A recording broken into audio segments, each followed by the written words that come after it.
Hello, everyone, and welcome to Pop Culture Spread, our fun weekly movie and streaming and news show. Let's get into some big news, Jace. Some big news.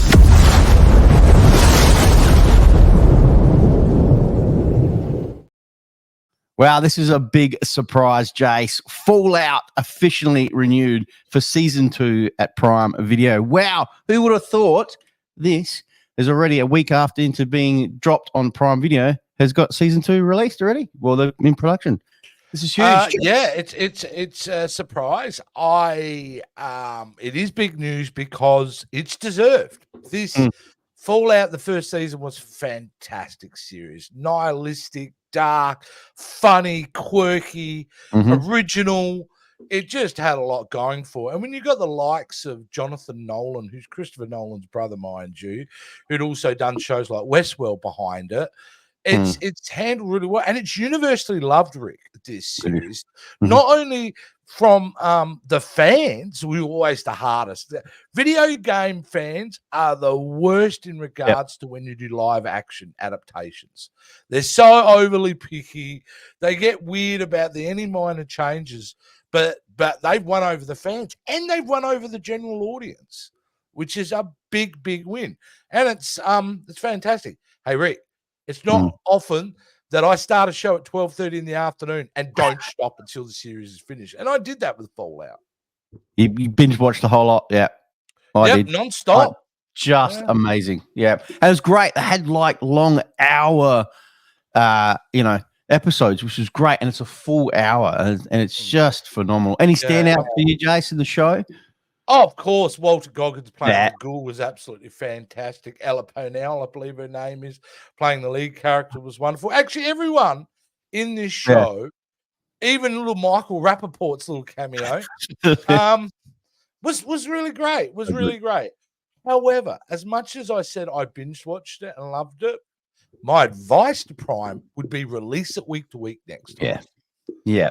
Do that, because I think it would have made the show even greater.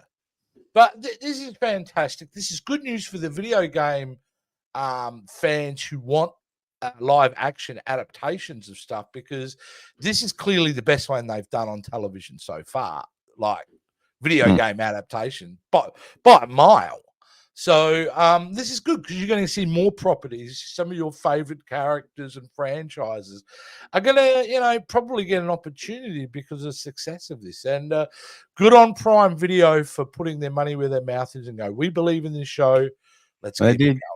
Well, mate, it ticks all the boxes for a lot of people. And I've never, ever played the game at all. And I really enjoyed this. I know of the game, but I've never played it. But I was just hooked within the first couple of minutes of the first season. So loved it. Check it out, definitely. Well, the imagery is something, like you said, we know what the big boy was. We know that little character. We know because it's just out there in the ether. But put it together. Fantastic. Great. All right, Jace. What's in other news, mate?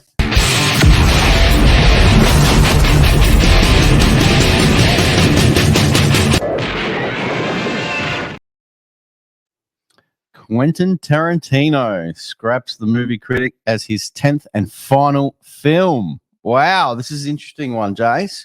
It came out of nowhere, and it was I think it hit the industry and everybody big time, because they were close to starting to do some preliminary filming in August for this film. And apparently he's been working on it for a year and a half. Now, it is like, this is the power of Quentin Tarantino, right? That you can do that.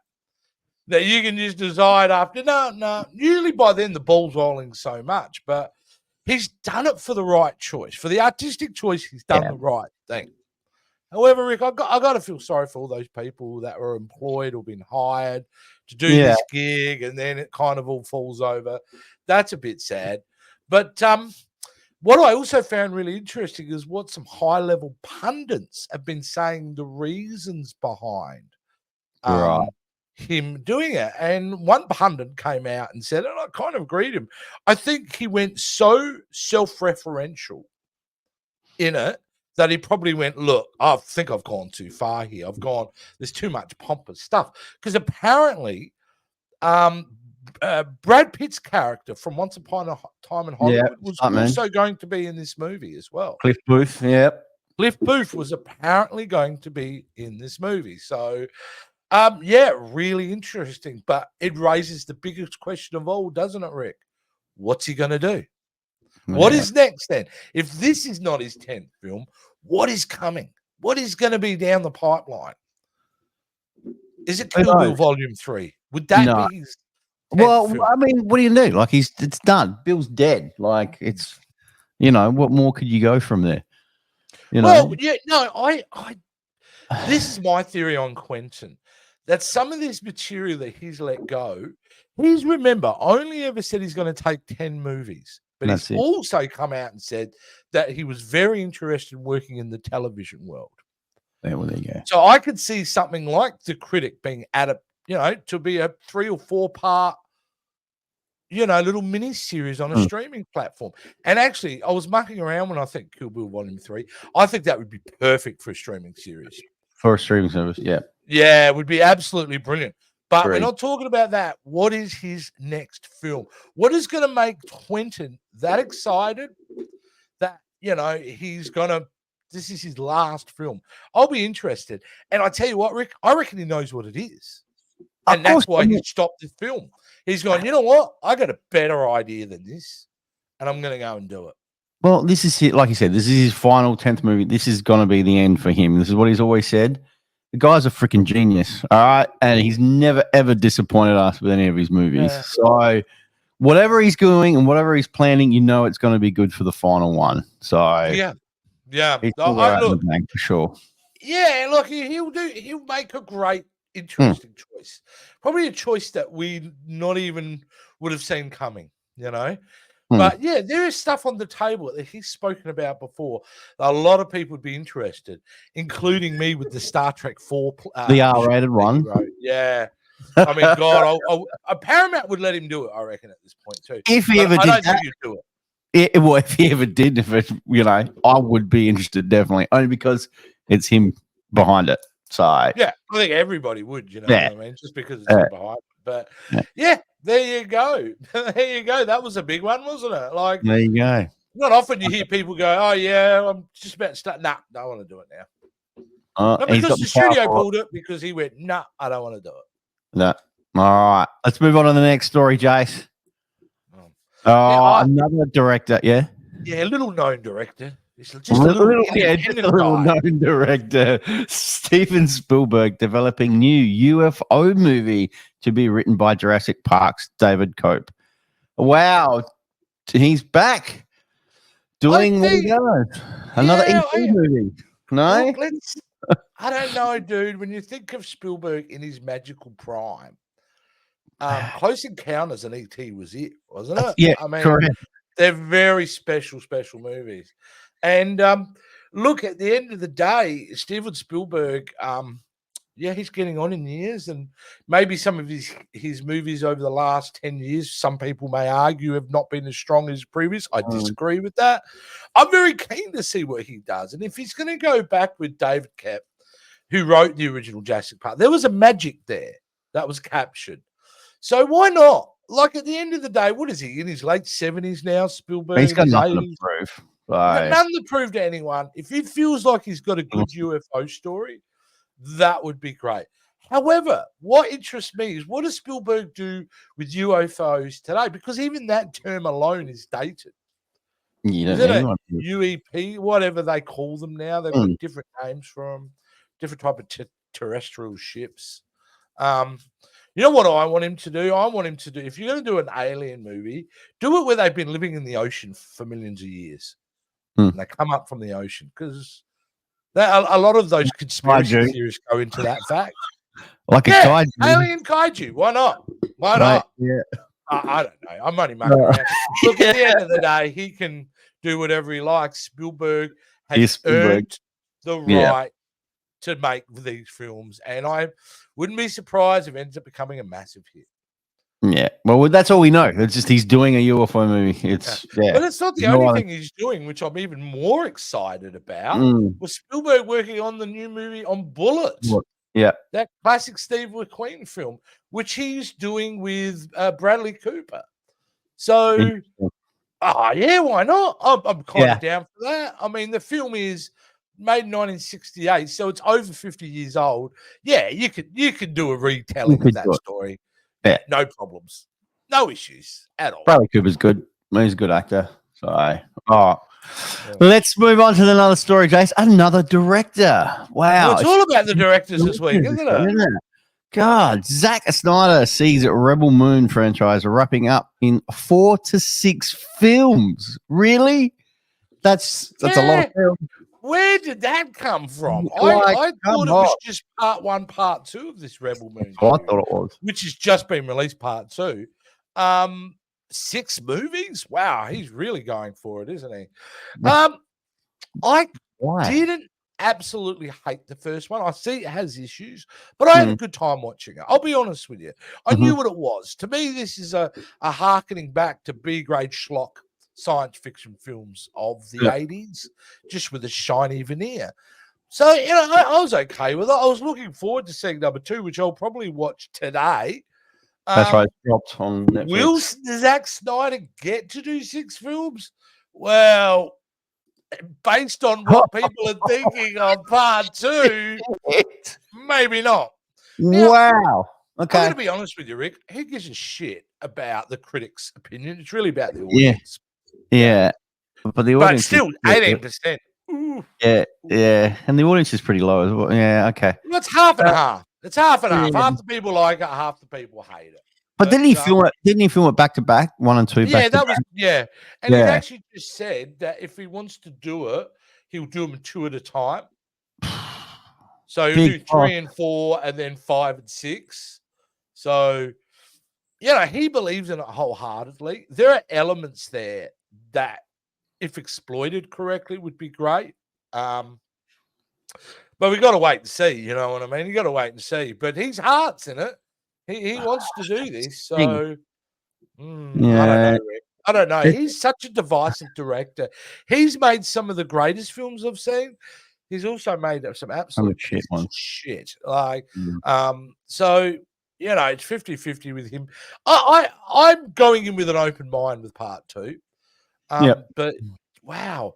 You're talking about investment of nearly $1 billion to pull that off, too. Over $1 billion. And Netflix want their return. Well, it's all about return on investment, right? So, if the audience is going, nah, this sucks, I don't know how he's getting it made. But no, I don't know.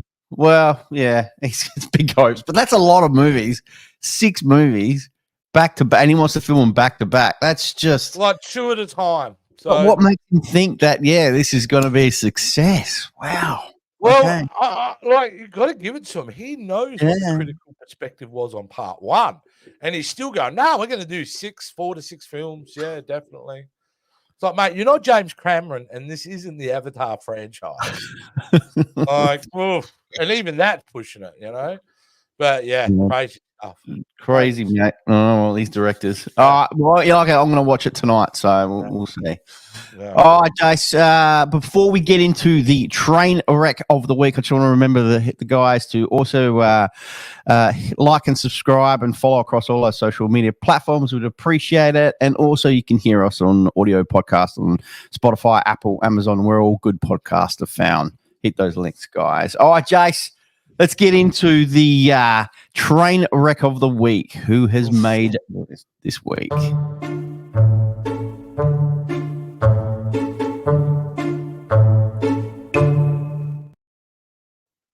Well, Rick, here we go. Civil War, a movie that was highly, real early buzz on it, has come out. Some Americans like it, some don't. I think it's all because of their political thing, but I'm really looking forward to seeing it.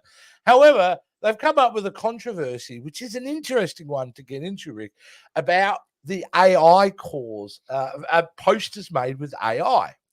Now, if you're going to have a look down here, we're going to scroll down and show you some of the posters. Again, Joe Blow, fantastic website where we get all our stories from. Here is one of the posters here. In fact, let me see if I could just bring the down a little bit so we can actually There you get a go. better scope of them. Cool looking poster. Like, It's they not look bad. really great. I've got to be That- not that- bad. That's funny. What is Yeah, with the that? big swan That in is ridiculous. LA. What is that? Is ridiculous. What? Yeah, that's in LA. That's a landmark in LA, and then I've got soldiers in there, and that's the dome from Las Vegas blowing up. Yeah. So it definitely evokes a style and a spirit of the film.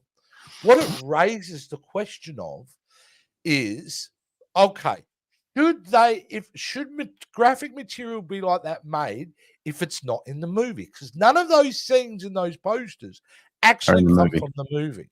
They were generated by AI software. So that's one question, right?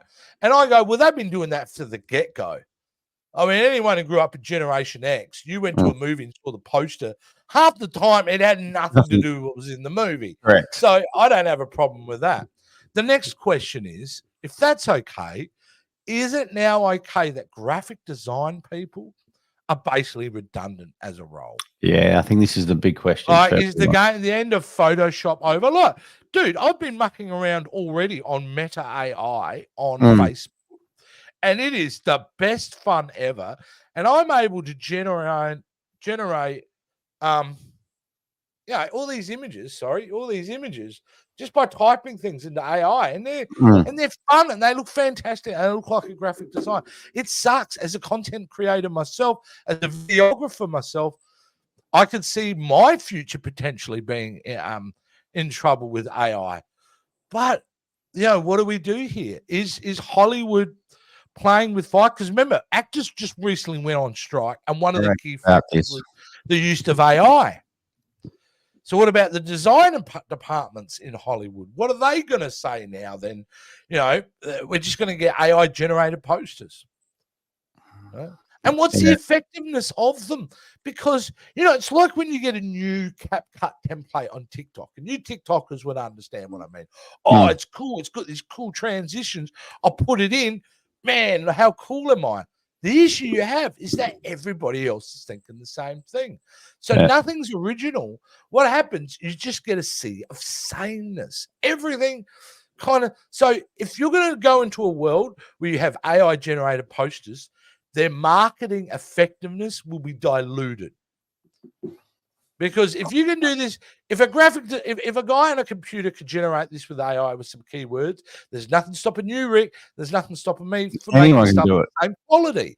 And if that's the case, what's special about it? Nothing. And what effectiveness does it have? So it's this is the bag of the Pandora's box is a better analogy of this AI situation. Is how's it really going to affect things moving forward? So, AI has affected a lot of things, and it will continue to, because it's growing and it's the technology that everyone wants.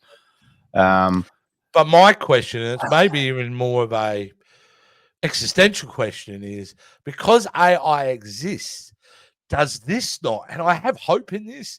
More new kind of movement of people who will not only reject these kind of AI systems, but crave for more human stuff.